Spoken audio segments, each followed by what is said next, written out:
Bom, dando continuidade ao nosso curso de Física 1, né, dado que em todos os últimos vídeos dessa nossa sexta aula eu introduzi com vocês como é que a gente faz para poder estudar a dinâmica de rotação de corpos rígidos, vamos agora, né, estudar algumas aplicações. Vamos resolver alguns exemplos de corpos rígidos que estão se movimentando. Né? Vamos obter a solução do movimento de corpos rígidos, né, que estão se movimentando. Né? No caso, como eu comentei com vocês em diversos momentos, né, na maior parte das vezes, o movimento de um corpo pode ser entendido como sendo um movimento de rotação e de translação em conjunto. Então a minha ideia para esses próximos vídeos, né, de exemplos resolvidos, é que a gente resolva exemplos de corpos que tanto rotacionam quanto translacionam, ok? Transladam e rotacionam, né, para ser mais correto no português. Né, enfim, né, vamos estudar essa dinâmica geral para entender como é que cada um é tratado, como é que ele se relaciona, enfim, entender um pouquinho melhor como é que a gente faz para poder aplicar todas essas relações dinâmicas que a gente viu até o momento. Né, bom, como eu comentei com vocês também, né, no início dessa aula, rotação é um tipo de movimento bem complicado. Tanto é que a rotação, no ponto de vista completo, a gente só estuda, né, lá para metade do curso de física, né, com a noção de tensor de inércia, enfim, né, eu tentei, né, deixar claro ao longo desses vídeos da sexta aula, que rotação é um movimento bem complicado e que, né, enfim, por conta disso, a gente está estudando movimentos de rotação bem específicos, que são aqueles movimentos mais simples que acabam caindo para uma ementa de Física 1. Por conta disso, evidentemente, esses exemplos que eu vou resolver com vocês, eles também são, né, exemplos limitados a uma ementa de Física 1, ok? São movimentos mais simples, né? Os primeiros movimentos que a gente estuda envolvendo rotação e translação para a gente começar a pegar, né, o espírito da coisa, entender como é que é a construção, para aí sim, depois, quando a gente for estudar na totalidade, a gente já ter, né, a nossa bagagem, já ter a nossa intuição, enfim, né, conseguir resolver os problemas todos. Nesse sentido, esse meu primeiro vídeo de aplicações tem dois objetivos principais. O primeiro deles é deixar claro qual é a cara desses problemas que nós vamos resolver, ok? O que eu estou chamando de problemas mais simples, ok? Esse vai ser o primeiro objetivo.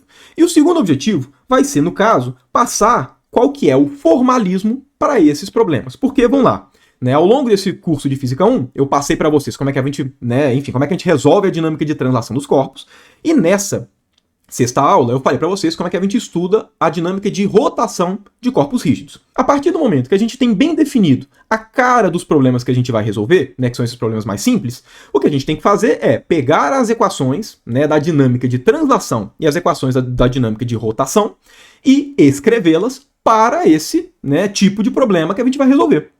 E aí, né, isso faz parte desse vídeo.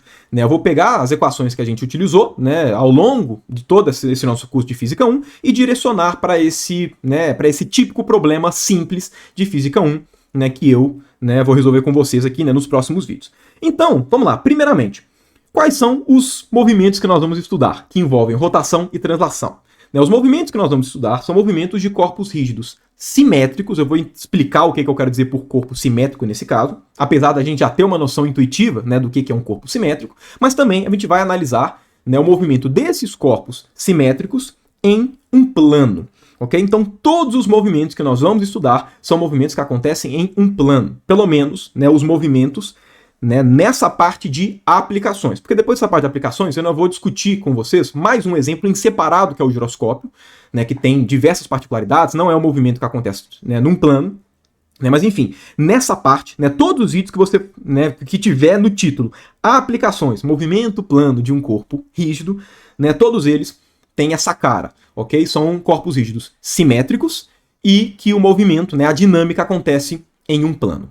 Primeiramente, né, vamos esclarecer o que eu estou dizendo, né, o que eu estou me referindo por um corpo simétrico. Se vocês voltarem no vídeo, né, que eu comentei como é que fica a análise da rotação para um corpo que rotaciona em torno de um eixo fixado, né, vocês vão se lembrar que quando a gente estava analisando o momento angular, a gente chegou que o momento angular de um corpo, de maneira geral, que roda em um eixo fixo, ele não está somente naquele eixo.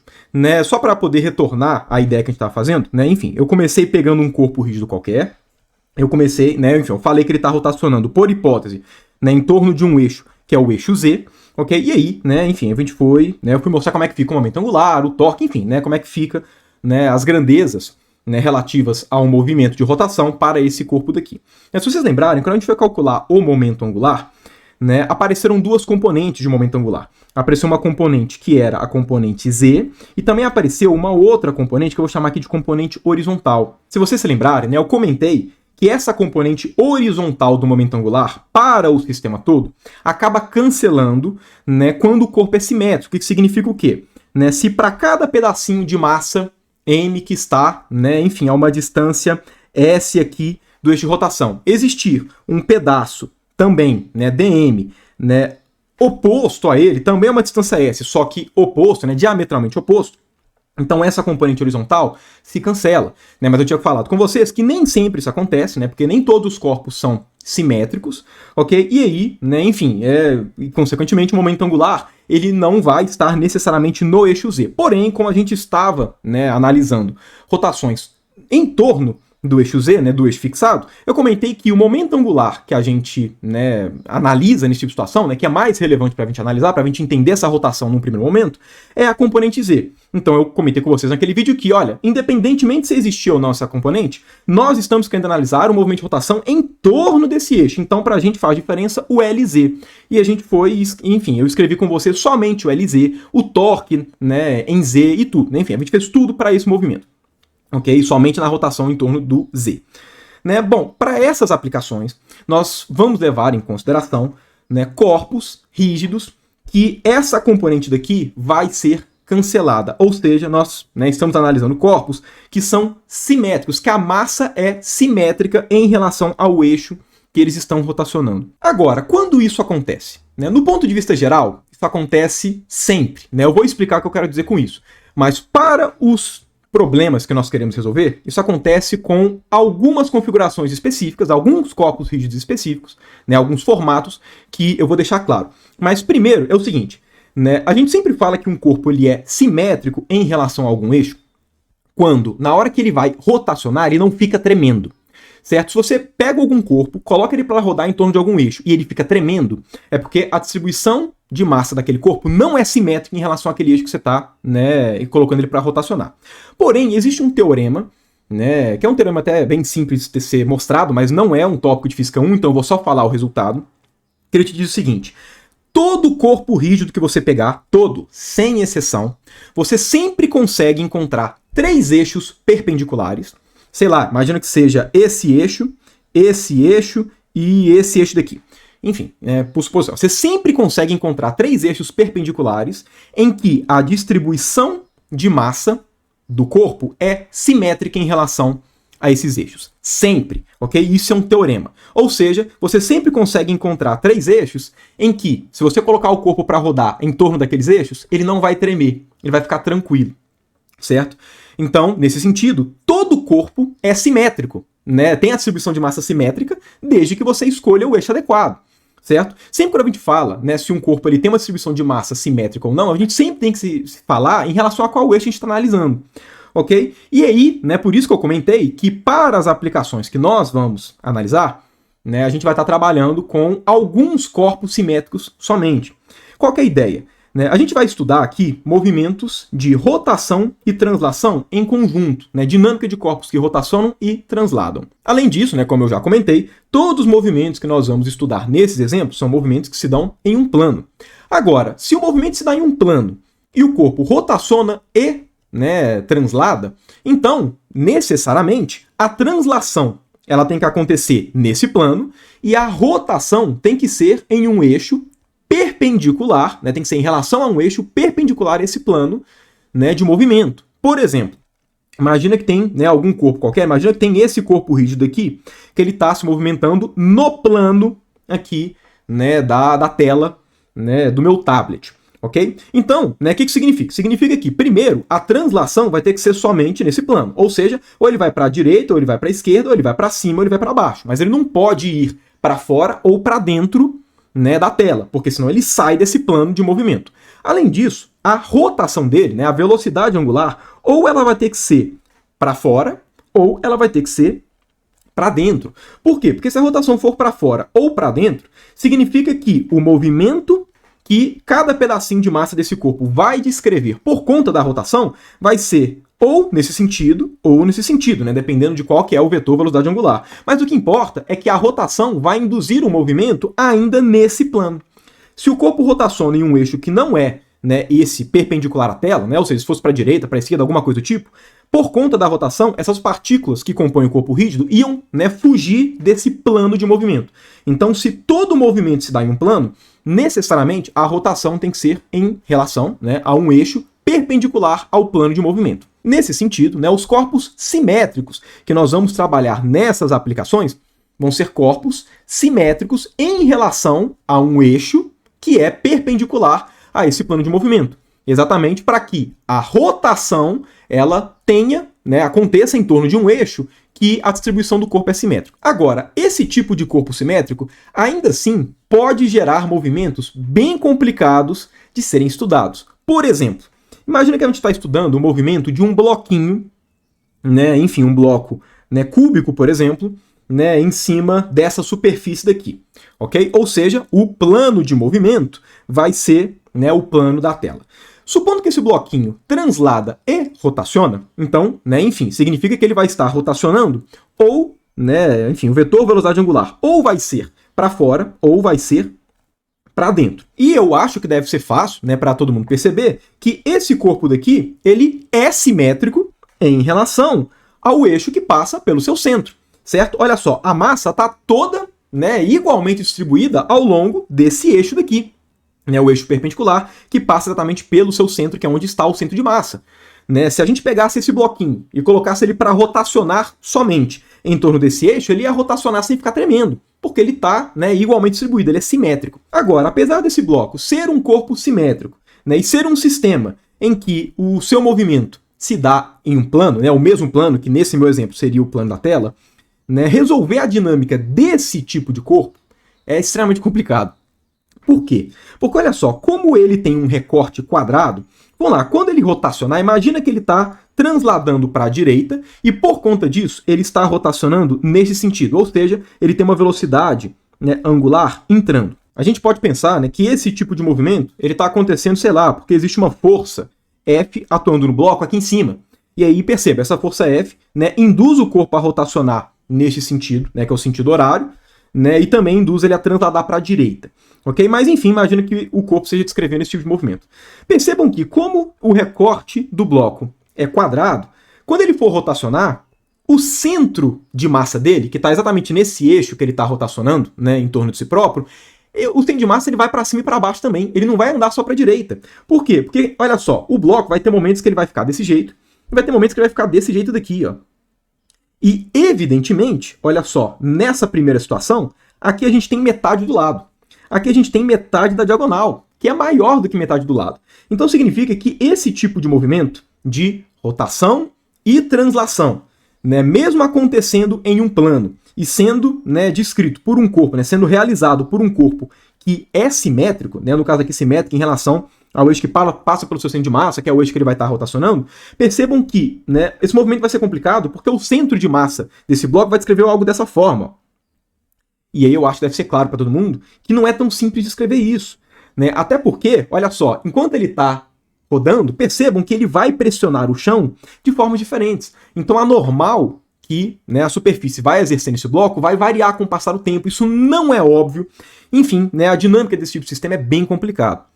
Né? Nesse sentido, os corpos simétricos que eu vou trabalhar com vocês nos próximos exemplos são corpos simétricos ainda mais específicos. São corpos simétricos que, quando a gente analisa o movimento de rotação e de translação, eles não ficam extremamente complicados, como é o caso, né, de um bloco, né, andando, transladando e rotacionando. Né? O que seria um movimento simples para um corpo dessa forma, né, que está rotacionando e transladando em cima dessa superfície? Seria um movimento que o corpo está rotacionando, né, enfim, em torno do eixo em que ele é simétrico, né, e que o movimento de translação se dá em uma linha reta. Certo? Aí seria realmente uma translação bonitinha e uma rotação. Seria o tipo de movimento que se dá num plano de rotação mais simples de todos. Agora, para que isso seja possível, qual que tem que ser a cara desse bloco?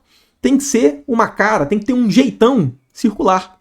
Certo? Se em vez de um bloco aqui, a gente tivesse, por exemplo, um cilindro, um anel, um disco, uma esfera, enfim, qualquer corpo com um jeitão circular, percebam que, se esse corpo descrever exatamente esse movimento daqui que eu exemplifiquei, que é o movimento de rotação nesse sentido, no sentido horário, e translação para a direita, Percebam que esse corpo, na translação, vai ser um movimento em linha reta, e na rotação vai ser uma rotação, enfim, né, em torno do seu próprio eixo, que aqui no caso, né, eu estou supondo que o eixo que passa pelo seu centro é um eixo de simetria.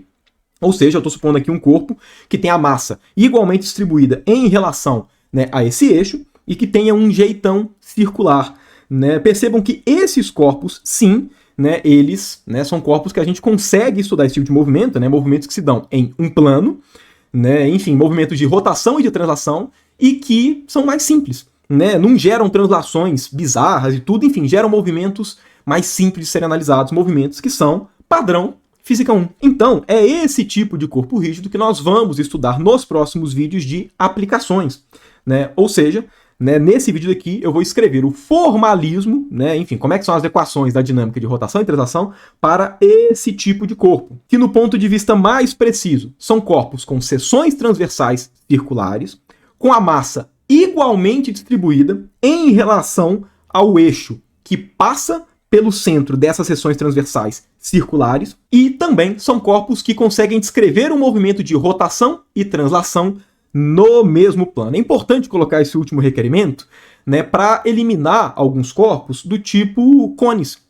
Se a gente pega um cone com a massa igualmente distribuída, olha só, o cone, todas as seções transversais do cone são círculos. Além disso, né, quando o cone tem uma densidade uniforme, a massa é igualmente distribuída em relação a esse eixo, que é o eixo, né, que passa exatamente pelo centro dessas seções transversais. Ok? Porém, se você coloca um cone em cima de uma superfície, por exemplo, né, e coloca ele para poder rotacionar, a rotação desse cone também induz uma translação. Só que pelo formato do cone, né, como as seções transversais não são círculos de mesmo raio, ele não vai fazer um movimento em um plano, ok? Ele vai fazer um movimento meio que circular, digamos assim, né, em torno do bico do cone. Né? Então se você coloca um cone na horizontal, por exemplo, se você faz isso aqui, ó, coloca um cone aqui na horizontal, ele vai descrever um movimento, no caso não em um plano, mas um movimento, né, circular em torno desse ponto aqui. Né? Enfim, eu acho que todo mundo já deve ter, né, isso em mente. Né? Coloca um cone para poder rotacionar, você vai ver que ele não faz bonitinho. Né? Exatamente porque essas seções transversais têm raios diferentes.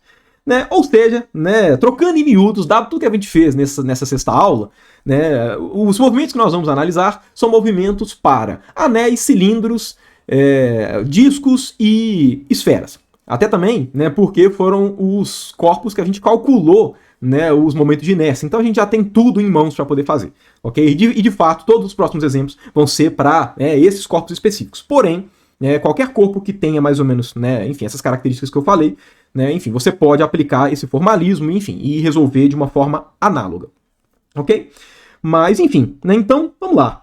Né, se o corpo vai rotacionar e transladar, evidentemente, a gente precisa escrever, né, primeiro, qual que é a equação que rege a dinâmica, qual que é a segunda lei de Newton para a rotação e para a translação. Além disso, sempre que a gente vai estudar movimentos, fazer análises com relação à energia é extremamente importante. Então, como fica a energia de um corpo que rotaciona e, né, translada? Mais especificamente, como é que fica a energia cinética? Isso porque, independente de como é a movimentação do sistema, a energia cinética ela tem sempre a mesma forma de ser calculada.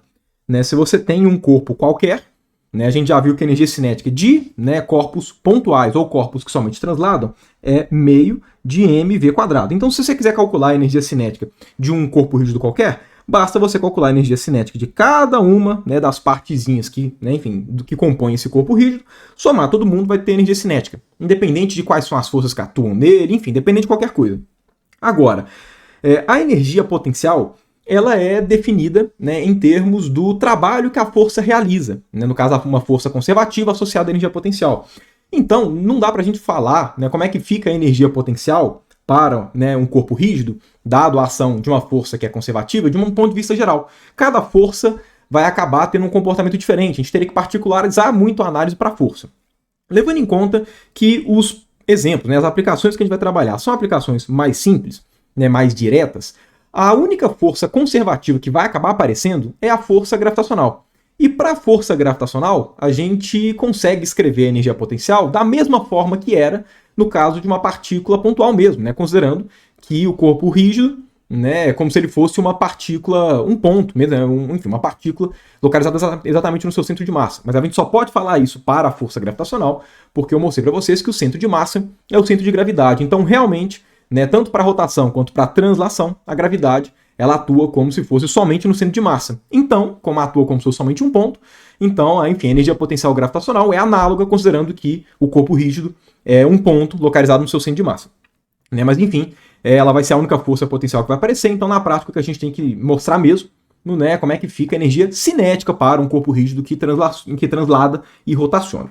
Então, bom, começando com a parte, né, da dinâmica, né, as leis de Newton, primeiramente, se o corpo vai transladar, então, né, a gente sabe que somatório de todas as forças externas, esse cara daqui, vai ter que ser igual a massa total do sistema vezes a aceleração do centro de massa, ok? Então, essa é a primeira relação, né, o corpo translada, né, imediato, né, enfim, independente se fosse um corpo não simétrico, se o movimento não fosse num plano, enfim, né, essa parte vai ficar idêntica.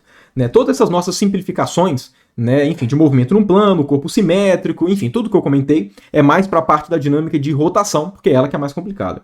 Bom, para a dinâmica de rotação, a expressão geral é somatório de todos os torques externos, né, esse cara daqui vai ser variação do momento angular no tempo. Né, levando em consideração, né, todas essas simplificações dos corpos que nós vamos estudar, vamos lá, levando em conta que ele é simétrico com relação ao seu eixo de rotação, se ele é simétrico com relação ao eixo de rotação, significa que o momento angular vai ser paralelo à velocidade angular. Essa é uma das primeiras coisas que acaba aparecendo em simplificação. Então, o L ele é paralelo ao ômega. Por quê? Porque se o corpo é simétrico, né, aquela parcela do momento angular horizontal, ela vai sumir, né, e aí como o corpo está rodando, né, com relação a um eixo perpendicular à tela, né, porque o movimento num plano, né, e o corpo é simétrico com relação a esse eixo, então, enfim, momento angular e velocidade angular são paralelos. Levando em conta que o movimento se dá em um plano, então, o movimento de rotação que vai ser descrito pelo nosso corpo rígido é um movimento de rotação com eixo fixo. Se é um movimento de rotação com eixo fixo, a gente sabe que o momento angular, né, naquele eixo, né, na direção daquele eixo, é igual ao momento de inércia daquele eixo, né, com relação àquele eixo, vezes a velocidade de rotação. Né, como esses dois caras são paralelos, então, enfim, para esse tipo de corpo rígido, a gente pode afirmar que o vetor momento angular vai ser igual ao momento de inércia vezes o vetor velocidade angular. Né? Enfim, a gente pode, por conta disso, trocar esse momento angular por I vezes ômega, ok? E, levando em consideração que o momento de inércia ele não muda com relação a um eixo fixado, né? E é fácil a gente saber isso, porque é um corpo rígido, se é um corpo rígido, então as partículas elas não mudam a distância relativa entre elas, né? Então a distribuição, né, de massa do corpo rígido vai ser sempre a mesma, né? Então, enfim, o I é constante, pode sair da derivada, então aqui vai aparecer um I d ômega dt. Agora, o que é d ômega dt? É a aceleração angular, o vetor aceleração angular. Então, a nossa, né, a segunda lei de Newton para a rotação, para esse tipo de corpo, né, enfim, esse tipo de movimento que a gente está analisando e tudo, fica com essa cara simples. Né, e é bom enfatizar que ele só fica com essa cara simples para esse caso que a gente está comentando. Essa análise é específica para o tipo, né, de corpo rígido que nós estamos trabalhando. Então, no que diz respeito à dinâmica, essas são as equações que nós vamos usar. Né? Então, enfim, eu vou partir delas para poder resolver, né, todos os próximos exemplos. Além disso, né, falta a gente mostrar como é que fica a energia, né, como eu comentei, mais especificamente, a energia cinética. Então, vamos lá, como é que fica a energia cinética de um corpo rígido? Bom, para a gente determinar como é que fica a energia cinética de um corpo rígido, eu vou usar aquele, né, artifício que eu já comentei com vocês, que é, né, bom, pega um corpo rígido qualquer, independente se ele está rotacionando, transladando ou fazendo os dois, independente de qualquer coisa, você sempre pode pensar num corpo rígido como sendo um conjunto de várias particulinhas. Né? E energia cinética de partículas a gente sabe como é que faz para calcular. Né? Enfim, para cada particulinha a gente sabe que a energia cinética vai ser meio de mv². Né? Consequentemente, eu posso pensar, né, na energia cinética total como sendo a soma disso. Né? Como cada uma dessas particulinhas, né, elas têm massa dm, porque eu estou pensando, né, que eu estou fragmentando o corpo em várias massas infinitesimais, então, né, a energia cinética pequenininha do corpo, que é só, né, de uma dessas massas dm, vai ser o quê? Vai ser meio de massa vezes a velocidade desse pedacinho ao quadrado. Okay? Consequentemente, a energia, né, vai ser a integral desse cara. Então, a gente tem que calcular qual que vai ser a integral disso, lembrando, né, que a velocidade depende, né, de qual que é, enfim, né, qual dessas massas que eu estou pegando, ok? Porque lembrando, quando a gente tem um movimento de rotação, as velocidades são diferentes de cada, né, parte do corpo rígido. Um movimento de translação seria um movimento em que todas essas partículas que compõem o corpo rígido estão andando juntas com o centro de massa, né? Enquanto a rotação, pensando em torno do centro de massa, seria um movimento em que cada uma dessas partículas descreve um movimento circular em torno do centro de massa. Nesse sentido, a velocidade de qualquer uma dessas particulinhas, né, que compõem o corpo rígido pode ser escrita sempre como sendo uma velocidade de translação mais uma velocidade de rotação. Agora, na translação, todo mundo, né, todos os componentes do corpo não andam juntos porque é uma translação? Então significa que a velocidade de translação é a velocidade do próprio centro de massa, certo? Porque, enfim, a dinâmica do centro de massa é a dinâmica de translação. Então aqui na velocidade de translação, eu posso colocar a velocidade do centro de massa, né? E essa velocidade de rotação corresponde à velocidade de rotação em torno do centro de massa, já que a gente está analisando tudo em torno do eixo que passa pelo centro de massa. Essa velocidade de rotação não é a velocidade gerada pelo movimento angular, pelo movimento de rotação? Então, como nós vimos no início, né, dessa sexta aula, esse cara pode ser escrito em termos da velocidade angular, do vetor velocidade angular, e do vetor posição em relação ao centro de massa, que foi o que a gente escreveu em termos daquele R cursivo. Mais especificamente, esse VR ele é ômega produto vetorial com R cursivo. Então eu vou tirar esse cara daqui e já vou escrever de cara ômega produto vetorial com R cursivo. Então, descrevendo a rotação em torno do eixo que passa pelo centro de massa, a velocidade de qualquer parte de um corpo rígido pode ser escrita dessa forma. Velocidade centro de massa mais ômega produto vetorial com R cursivo. Consequentemente, vamos jogar esse cara na expressão aqui da energia cinética, para a gente saber qual é a energia cinética do corpo rígido. Esse cara daqui vai ser o quê? Então vamos lá, o meio sai da integração, vai ficar integral de, vamos colocar o V ao quadrado.